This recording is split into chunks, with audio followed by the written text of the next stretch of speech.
ഒരു വലിയ സമ്മേളനം ചേരുകയുണ്ടായത്രേ. കേരളത്തിൽ നിന്ന് ഒരു മുസ്ലിം പണ്ഡിതൻ ആ സമ്മേളനത്തിൽ പങ്കെടുത്തു.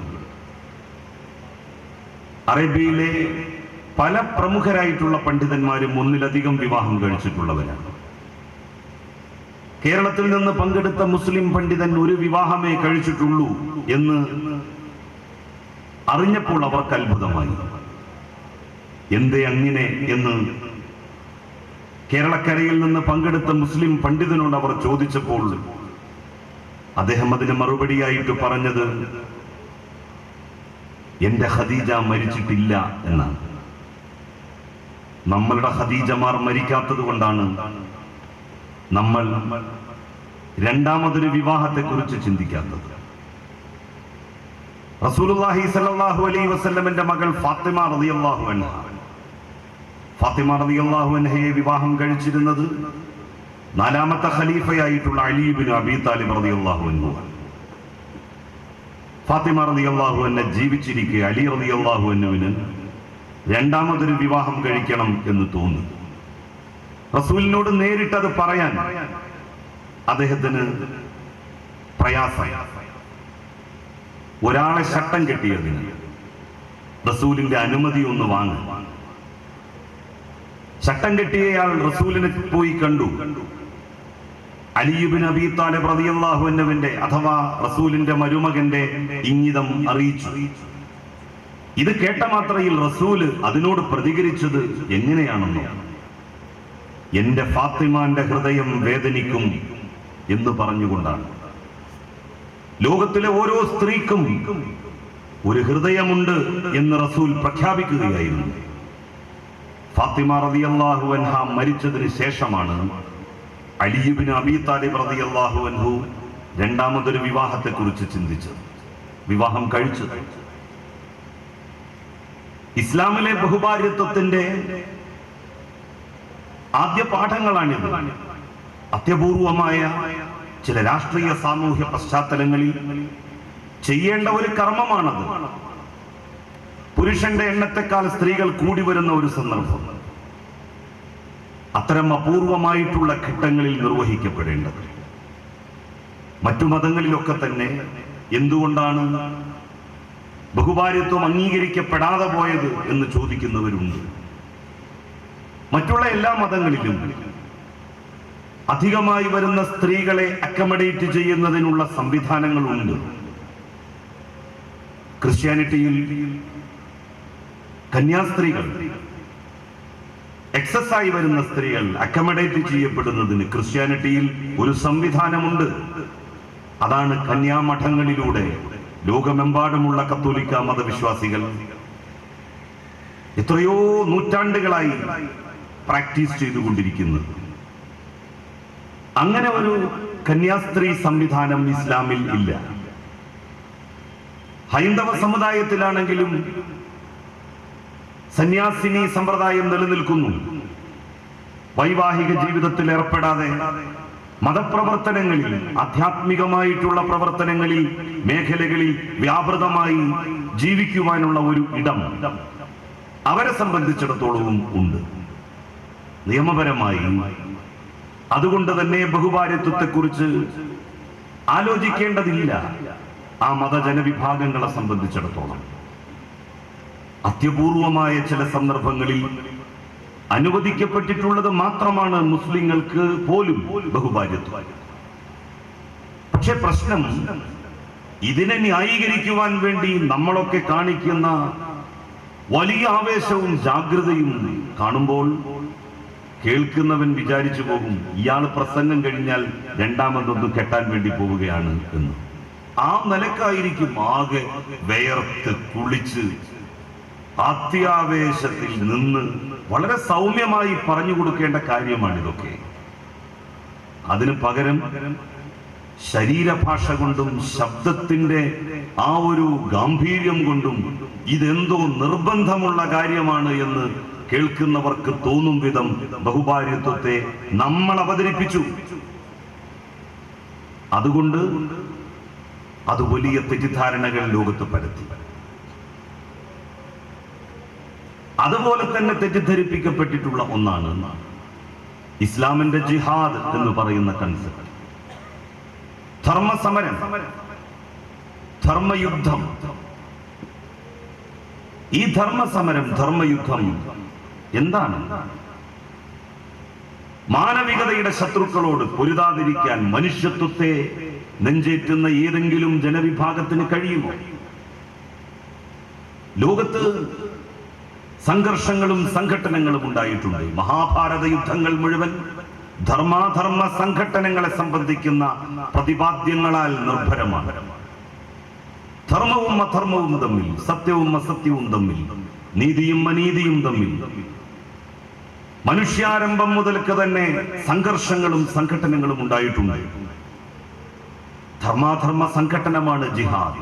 അല്ലാതെ മുസ്ലിം അല്ലാത്തവരെ വകവരുത്തുവാൻ വേണ്ടിയിട്ടുള്ള ഏർപ്പാടല്ലാതെ.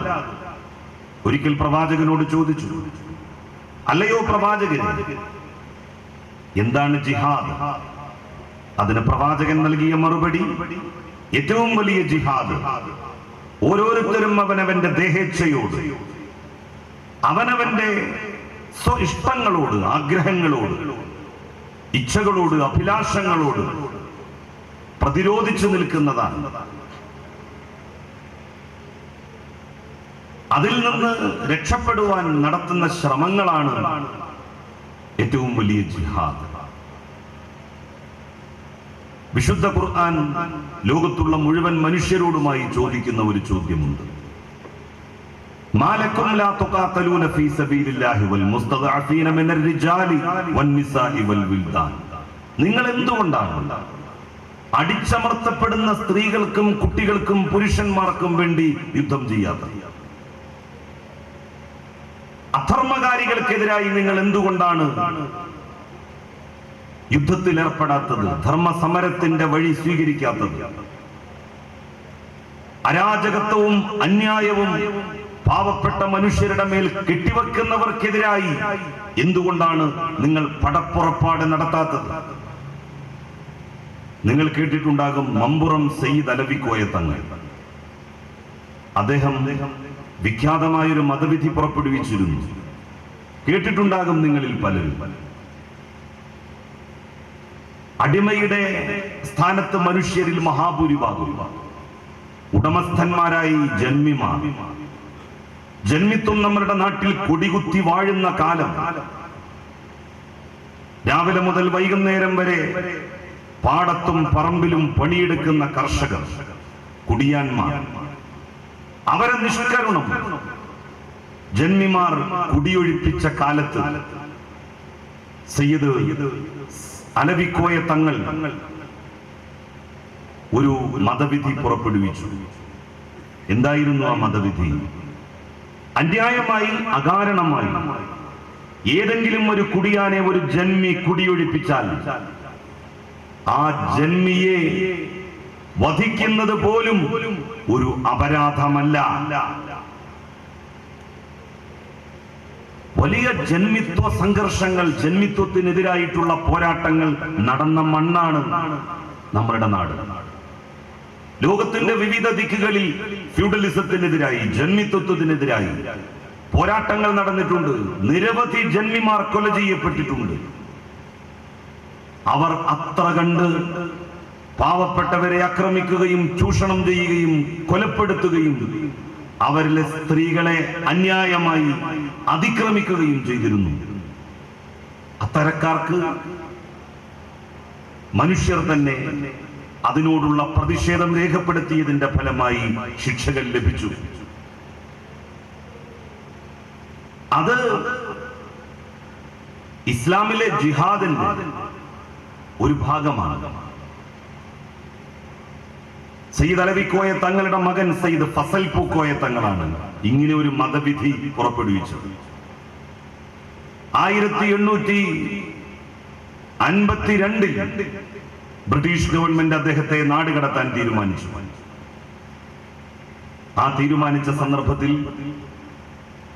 അദ്ദേഹത്തിന്റെ ഒരു സുഹൃത്തായിരുന്ന അന്നത്തെ മലബാറിലെ ഡെപ്യൂട്ടി കളക്ടർ കണാരൻ ബ്രിട്ടീഷ് മേധാവിയോട് സെയ്ദ് ഫസൽ പൂക്കോയ തങ്ങളുടെ സൽഗുണങ്ങളെ സംബന്ധിച്ച് വിശദീകരിച്ചു. എല്ലാം കേട്ടുകഴിഞ്ഞ ശേഷം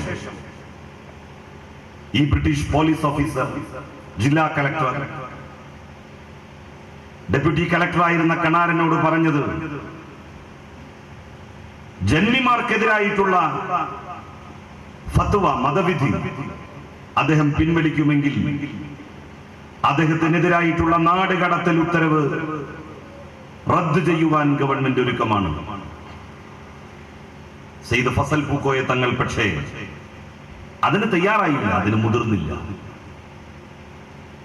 കാരണം അത്ര കണ്ട് വിഷമവും പീഡനങ്ങളും പ്രയാസങ്ങളും അനുഭവിക്കുന്നവരായിരുന്നു അക്കാലത്തുള്ള കുടിയാന്മാർ, സാധാരണ കർഷക തൊഴിലാളികൾ. അവരന്യായമായി കുടിയൊഴിപ്പിക്കുന്നത്, അവർ പണിയെടുക്കുന്ന മണ്ണിൽ നിന്ന് അവരെ മാറ്റിപ്പാർപ്പിക്കുന്നത്, അവർക്ക് അവകാശപ്പെട്ട വീടുകളിൽ നിന്ന് അവരെ തെരുവിലേക്ക് ഇറക്കുന്നത് അംഗീകരിക്കാൻ പറ്റുന്ന ഒന്നല്ല എന്ന് സെയ്ദ് ഫസൽ പൂക്കോയ തങ്ങൾ പ്രഖ്യാപിക്കുകയുണ്ടായി. അനീതിക്കും അന്യായത്തിനും എതിരായിട്ടുള്ള ധർമ്മ സമരമാണ്, അല്ലാതെ ഇസ്ലാം മതം സ്വീകരിക്കാത്തവർക്കെതിരായിട്ടുള്ള സമരമേ അല്ല. ആ രീതിയിൽ അത് തെറ്റിദ്ധരിപ്പിക്കപ്പെട്ടിട്ടുണ്ട്. ഭീകരവാദം, തീവ്രവാദം, ഇതൊക്കെയാണ് ഇസ്ലാമിന് മേൽ ഇന്ന് ഏറ്റവും കൂടുതൽ അടിച്ചേൽപ്പിക്കപ്പെടുന്ന ആരോപണങ്ങളും ആക്ഷേപങ്ങളും. എങ്ങനെയാണ് ഒരു മുസ്ലിമിന് ഭീകരവാദിയാകാൻ കഴിയുക, തീവ്രവാദിയാകാൻ കഴിയുക? ഇസ്ലാം എന്ന വാക്കിന്റെ അർത്ഥം തന്നെ സമാധാനം എന്നാണ്. അന്യായമായി ഒരു മനുഷ്യനെ വധിക്കാൻ പാടില്ല എന്നല്ല ഖുർആൻ പറഞ്ഞത്. അന്യായമായി നിങ്ങൾ ഒരു ഫലവൃക്ഷം പോലും വെട്ടി നശിപ്പിക്കരുത് എന്ന് കൽപ്പിച്ച മതമാണ് ഇസ്ലാം.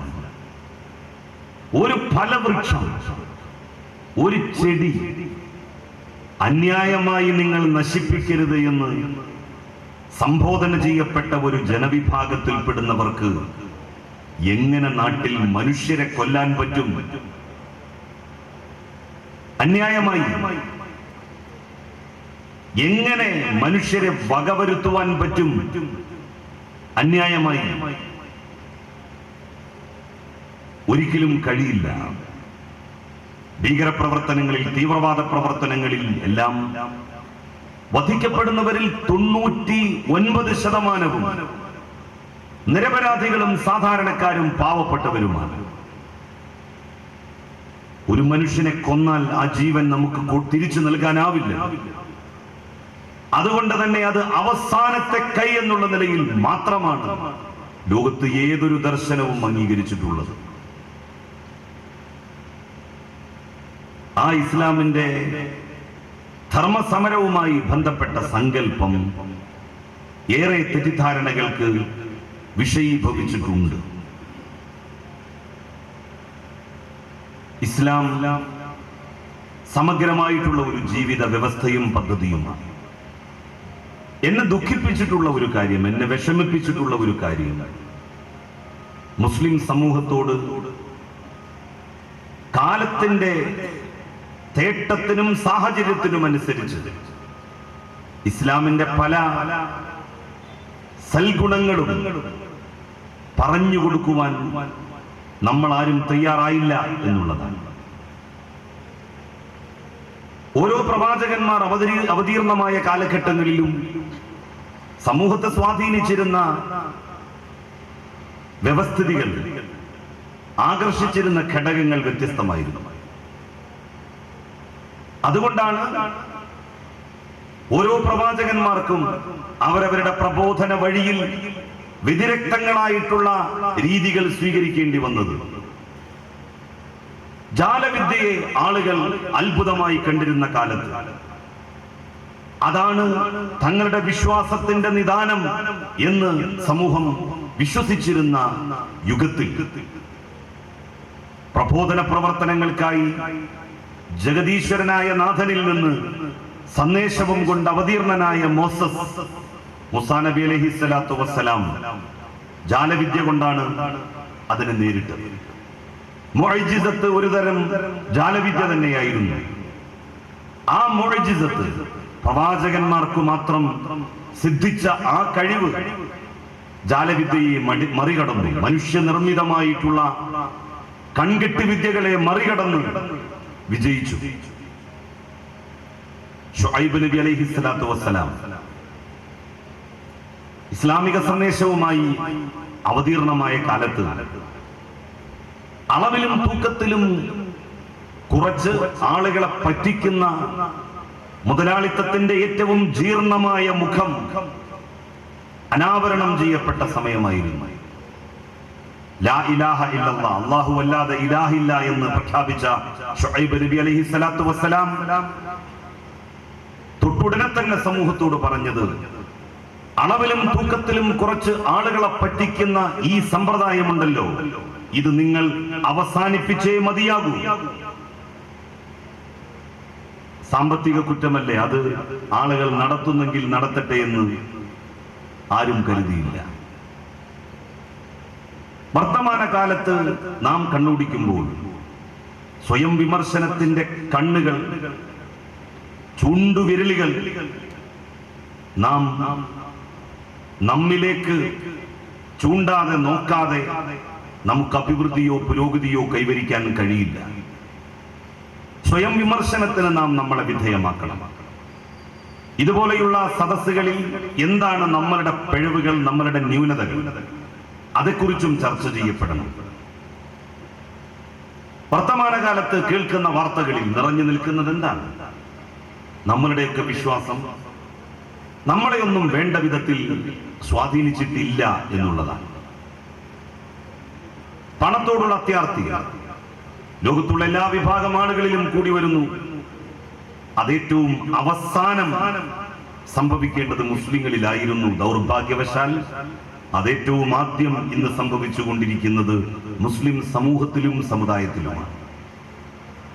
സാമ്പത്തിക കുറ്റങ്ങളിൽ ഇന്നേറ്റവും കൂടുതൽ ആരാണെന്ന പേരുകൾ നോക്കിയാൽ നമുക്ക് മനസ്സിലാകും. കള്ളക്കടത്ത്, അതുപോലെയുള്ള സാമ്പത്തിക കുറ്റങ്ങൾ, ഇതിലൊക്കെ ഏറ്റവും കൂടുതൽ വ്യാപൃതമായി കൊണ്ടിരിക്കുന്നത് മുസ്ലിം ചെറുപ്പക്കാരാണ്. എന്തുകൊണ്ടിങ്ങനെ? നമ്മൾ എപ്പോഴെങ്കിലും പറഞ്ഞിട്ടുണ്ടോ കള്ളക്കടത്ത് ഇസ്ലാമിക വിരുദ്ധമാണ്, അത് അപരാധമാണ് എന്ന് നമ്മളുടെ ആളുകളോട്? നമ്മളതിനെ പലപ്പോഴും ന്യായീകരിക്കുവാനാണ് ശ്രമിച്ചത്. നമ്മളുടെ സ്വത്ത് മറ്റൊരു രാജ്യത്ത് നിന്ന് നമ്മളുടെ നാട്ടിലേക്ക് നമ്മൾ കൊണ്ടുവരുന്നത് എന്ത് തെറ്റ്? അങ്ങനെയാണ് പല പണ്ഡിതന്മാരും മുസ്ലിം സമൂഹത്തോട് സംവദിക്കുമ്പോൾ പറയുന്നത്. ഇത് കേട്ട് വളരുന്ന പഠിക്കുന്ന ഒരു കുട്ടി കള്ളക്കടത്ത് നടത്തിയില്ലെങ്കിലല്ലേ അത്ഭുതമുള്ളൂ. ഹജ്ജിന് പോയിട്ട് വരുമ്പോൾ വരെ എങ്ങനെ സ്വർണ്ണ ബിസ്ക്കറ്റ് ഒളിപ്പിച്ചു കൊണ്ടുവരാം എന്നാലോചിക്കുന്ന ആളുകൾ നമ്മളുടെ കൂട്ടത്തിലുണ്ട്. സാമ്പത്തിക കുറ്റങ്ങൾ പൊറുക്കാനാവാത്ത തെറ്റാണ്, പൊറുക്കപ്പെടാത്ത തെറ്റാണ് എന്ന് മുസ്ലിം സമൂഹത്തോട് പറയേണ്ട കാലം അതിക്രമിച്ചിരിക്കുന്നു. നാട്ടിലുടനീളം നമ്മൾ ഇന്ന് കാണുന്നത് വലിയ സാമ്പത്തിക തിരിമറികളാണ്. 10 ലക്ഷം രൂപ നിങ്ങൾ നിക്ഷേപിച്ചോളൂ, നിങ്ങൾക്ക് 1,05,000 രൂപ വെച്ച് ലാഭവിഹിതം തരാം. നിർമ്മിതമായിട്ടുള്ള ഒരു സംഖ്യ എന്ന് പറയുന്നത് പലിശയല്ലാതെ മറ്റെന്താ? ഒരു ബിസിനസ്സിലേക്കാണല്ലോ നമ്മൾ ഈ സംഖ്യ കൊടുക്കുന്നത്. ബിസിനസ്സിലേക്ക് നമ്മളുടെ സംഖ്യ കൊടുത്താൽ ആ ബിസിനസ് ലാഭത്തിൽ തന്നെയാകുമെന്നുള്ളതിന് എന്താണ് ഉറപ്പ്? നഷ്ടവുമായിക്കൂടെ? പിന്നെ എങ്ങനെയാണ് നമ്മൾ നിർണിതമായ ഒരു സംഖ്യ പറയുക? 1 ലക്ഷം നിങ്ങൾ നിക്ഷേപിച്ചാൽ 5,000 രൂപ 1000 രൂപ നിങ്ങൾക്ക് ലാഭ പൈസയായി തരാം. ആ ലാഭ പൈസയാണ് പലിശ എന്ന് പറയുന്നത്. ക്ലിപ്തപ്പെടുത്തി ഒരു സംഖ്യക്ക് ഇത്ര രൂപ തരാം എന്നാരെങ്കിലും പറഞ്ഞാൽ അത് കേട്ട് നിക്ഷേപിക്കുന്നവൻ ഓരോ മാസവും വാങ്ങുന്നത് പലിശയാണ്. പണ്ഡിതന്മാർ അതിനെക്കുറിച്ച് വാചാലമായി സംസാരിക്കേണ്ട കാലം അതിക്രമിച്ചിരിക്കുന്നു. എത്രമാത്രം പാവപ്പെട്ടവർ വഞ്ചിക്കപ്പെട്ടു. എന്നിട്ടും നമ്മളുടെ മത നേതൃത്വം എന്തുകൊണ്ടാണ് അതേക്കുറിച്ച് ഒരു മതവിധി പുറപ്പെടുവിക്കാത്തത്? മഹല്ല് കമ്മിറ്റികൾ അത്തരത്തിലുള്ള സംരംഭങ്ങൾ ഇസ്ലാമിക വിരുദ്ധമാണ് എന്ന് പ്രഖ്യാപിക്കാത്തത്? എത്രയോ കഥകൾ നമ്മൾ കേട്ടു. ആദ്യത്തെ മാസവും രണ്ടാമത്തെ മാസവും മൂന്നാമത്തെ മാസവും ഒക്കെ ലാഭവിഹിതം കിട്ടും. 5 മാസം കഴിഞ്ഞ് 6 മാസം കഴിഞ്ഞ് പിന്നെ ആളെ തന്നെ കാണില്ല. മുങ്ങിയിട്ടുണ്ടാകും അവർ. ഞാൻ നോക്കുമ്പോ വഞ്ചിക്കപ്പെട്ടവരിൽ മഹാഭൂരിഭാഗവും പാവപ്പെട്ട മുഅല്ലിമുകളും മുതഅല്ലിമുകളും ഒക്കെയാണ്. എങ്ങനെ സംഭവിച്ചു ഇത്? അധ്വാനിക്കാതെ കിട്ടുന്ന പണം അത് ഹറാമാണ്, നിഷിദ്ധമാണ് എന്ന് പഠിപ്പിച്ച മതമല്ലേ ഇസ്ലാം? വെറുതെ നമ്മളുടെ വീട്ടിലിരിക്കുന്ന സമ്പത്തെല്ലാം കൂടി കൊണ്ടുപോയി വിറ്റ് അത് ബാങ്കിൽ കൊണ്ടുപോയി നിക്ഷേപിച്ച് പലിശ വാങ്ങുന്നത് പോലെ തന്നെയല്ലേ നിർണിതമായിട്ടുള്ള ഈ സംഖ്യ കൈപ്പറ്റലും? നമുക്ക് കൊടുക്കാം, നിക്ഷേപിക്കാം, ഒരു കച്ചവടത്തിൽ നിക്ഷേപിക്കാൻ കൊടുക്കാം. ലാഭമുണ്ടെങ്കിൽ നമുക്ക് ലാഭം കിട്ടും, നഷ്ടമാണെങ്കിൽ ആ നഷ്ടവും നമ്മൾ സഹിക്കണം. ആ വ്യവസ്ഥിതിയിലല്ലാതെയുള്ള നിക്ഷേപങ്ങൾ, നിർണിതമായ സംഖ്യ ഓരോ മാസവും തരാമെന്ന കണ്ടീഷനിലുള്ള നിക്ഷേപങ്ങൾ, അതിനെയല്ലേ പലിശ എന്ന് നാം വിളിക്കേണ്ടത്, ഇസ്ലാം വിളിച്ചിട്ടുള്ളത്? നമ്മളുടെയൊക്കെ വിചാരം എന്താണ്? പടച്ചോൻ ഒരു പൊട്ടനാണെന്ന്. ലോകത്തെ ഏറ്റവും വലിയ പൊട്ടൻ പടച്ചോനാണ്. നമ്മളാണ് വലിയ ബിരുദന്മാരും വലിയ കൗശലക്കാരും. എന്റെ നാട്ടിൽ ഒരു ആജിയാര് ഒരു ദിവസം ഒരാൾ ചെന്ന സന്ദർഭത്തിൽ പൈസ ഒരാൾക്ക് കടം കൊടുക്കുകയാണ്. 1000 രൂപ കൊണ്ട് തോണി പോലെ ഉണ്ടാക്കിയാണ് കടം കൊടുക്കുന്നത്. അപ്പൊ ചെന്നയാൾക്ക് അത്ഭുതം, എന്തേ ഇങ്ങനെ? അദ്ദേഹം അന്വേഷിച്ചപ്പോഴാണ് പറയുന്നത്, തോണി വാടകയ്ക്ക് കൊടുത്ത് അതിന്റെ വാടക വാങ്ങുക. എങ്ങനെയുണ്ട്? നമ്മൾ റൂം വാടകയ്ക്ക് കൊടുത്ത് വാടക വാങ്ങുന്നത് പോലെ, തോണി വാടകയ്ക്ക് കൊടുത്ത് വാടക വാങ്ങുന്നത് പോലെ, ബോട്ട് വാടകയ്ക്ക് കൊടുത്ത് വാടക വാങ്ങുന്നത് പോലെ 1000 രൂപ കൊണ്ടൊക്കെ തോണിയുടെ രൂപമുണ്ടാക്കി അത് കൊടുത്ത് അയാളിൽ നിന്ന് വാടക വാങ്ങുക. അതിനെയല്ലേ പലിശ എന്ന് പറയുന്നത്? നമ്മളിലെ മഹാഭൂരിഭാഗം ആളുകളുടെയും വിചാരം എന്താണ്? എത്ര ആളുകളെയും പറ്റിക്കാം, ആരെയും വഞ്ചിക്കാം, അഴിമതി നടത്താം, അന്യായമായത് നമുക്ക് നമ്മളുടേതാക്കാം, ഒരു പ്രശ്നവുമില്ല. അവസാനം ഒന്ന് ഹജ്ജിന് പോയി കഅബത്തിന്റെ കില്ല പിടിച്ച് കരഞ്ഞ് പ്രാർത്ഥിച്ചാൽ എല്ലാ പാപങ്ങളും പൊറുക്കപ്പെടും. ആര് പറഞ്ഞു എല്ലാ പാപങ്ങളും പൊറുക്കപ്പെടും എന്ന്? ഇസ്ലാം അങ്ങനെ പറഞ്ഞിട്ടുണ്ടോ? അള്ളാഹുവിനോടുള്ള തെറ്റുകളെ അള്ളാഹു നമുക്ക് പൊറുത്തു തരൂ. നിങ്ങളുടെ കൂട്ടത്തിലുള്ള ഏതെങ്കിലും ഒരു വ്യക്തിയുടെ 10 പൈസ അന്യായമായി ഞാൻ എന്റെ വയറ്റിലാക്കിയിട്ടുണ്ടെങ്കിൽ, ഞാൻ എന്റെ സ്വന്തമാക്കിയിട്ടുണ്ടെങ്കിൽ, നിങ്ങളുടെ ആരുടെയെങ്കിലും അവകാശം ഞാൻ കവർന്നെടുത്തിട്ടുണ്ടെങ്കിൽ, നിങ്ങളെ ഞാൻ മനസ്സിൽ വേദനിപ്പിച്ചിട്ടുണ്ടെങ്കിൽ, 1 നൂറ്റാണ്ടല്ല 1000 നൂറ്റാണ്ട് അള്ളാഹുവിനോട് പാപമോചനത്തിന് അർത്ഥിച്ചാലും ആ പാപം അള്ളാഹു നമുക്ക് പുറത്തു തരില്ല. ബന്ധപ്പെട്ട വ്യക്തി നമുക്കത് പുറത്തു തന്നാലല്ലാതെ.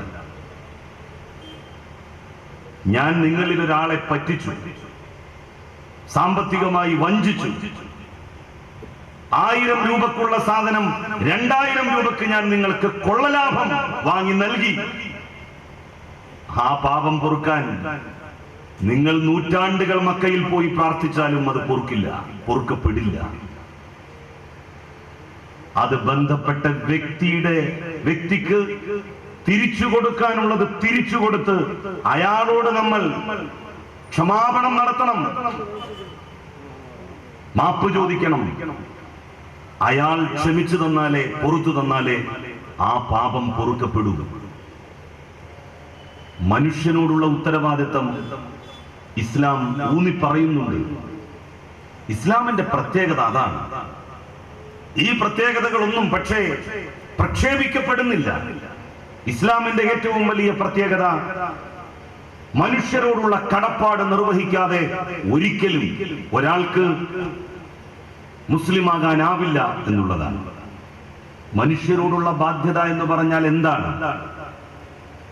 ഈ മഹല്ലിന് കീഴിൽ വിവാഹപ്രായമെത്തിയിട്ടും പൈസയില്ല എന്നുള്ളതിന്റെ പേരിൽ, പണമില്ല എന്നുള്ളതിന്റെ പേരിൽ മംഗല്യ ഭാഗ്യം സിദ്ധിക്കാതെ ഏതെങ്കിലും പെൺകുട്ടിയുടെ കണ്ണീര് വീണ് ഈ പ്രദേശത്തെ ഒരു പിടി മണ്ണ് കുതിരുന്നുണ്ട് എങ്കിൽ നിങ്ങൾ അറിയുക, ഈ മഹല്ലിൽ മുസ്ലിങ്ങളില്ല എന്ന്. എന്റെ മഹല്ലിലാണ് അത് സംഭവിക്കുന്നതെങ്കിൽ എന്റെ മഹല്ലിലും മുസ്ലിങ്ങളില്ല എന്നാണ് മനസ്സിലാക്കേണ്ടത്. കഷ്ടപ്പെടുന്നവർ, പാവപ്പെട്ടവർ, വിഷമിക്കുന്നവർ, കടം കൊണ്ട് വലയുന്നവർ, ബുദ്ധിമുട്ടനുഭവിക്കുന്നവർ, അവരെയൊക്കെ വെച്ചുകൊണ്ട് നമുക്ക് എങ്ങനെ നല്ല മുസ്ലിമായി, നല്ല ഇസ്ലാമായി ജീവിക്കാനാകും? ഇസ്ലാമും പ്രവാചകനും അങ്ങനെയാണോ നമ്മളെ പഠിപ്പിച്ചിട്ടുള്ളത്? അങ്ങനെയാണോ നമ്മളോട് കൽപ്പിച്ചിട്ടുള്ളത്?